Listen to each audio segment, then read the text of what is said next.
കൊല്ലത്ത് പോലീസിനോട് തട്ടിക്കയറി യുവാവ്. കൊല്ലം ബീച്ചിൽ ന്യൂ ഇയർ ആഘോഷത്തിനെത്തിയ യുവാവാണ് പോലീസിനോട് തട്ടിക്കയറിയത്.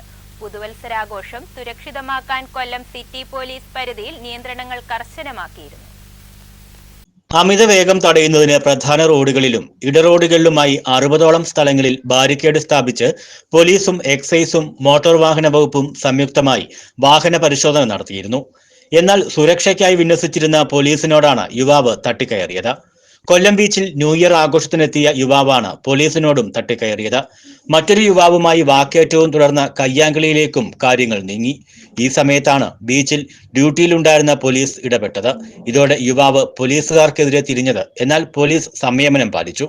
എന്നാൽ യുവാവ് സംയമനം പാലിക്കാൻ കൂട്ടാക്കിയില്ല. തുടർന്ന് യുവാവിനെ മറ്റൊരു സുഹൃത്ത് കൂട്ടിക്കൊണ്ടു പോവുകയായിരുന്നു. ന്യൂ ഇയർ പ്രമാണിച്ച് കൊല്ലം സിറ്റി പോലീസ് കമ്മീഷണറുടെ മേൽനോട്ടത്തിൽ 4 ACP-മാരുടെ നിയന്ത്രണത്തിൽ 15 പോലീസ് ഇൻസ്പെക്ടർമാരും 200ഓളം SI-മാരും അടക്കം 700 പോലീസ് ഉദ്യോഗസ്ഥരും എക്സൈസ് മോട്ടോർ വാഹന വകുപ്പ് ഉദ്യോഗസ്ഥരും ഉൾപ്പെടെയുള്ള ടീമിനെയാണ് പുതുവർഷം സമാധാനപരമാക്കുന്നതിനായി ഒരുക്കിയിരുന്നത്. ന്യൂസ് ബ്യൂറോ, കൊല്ലം.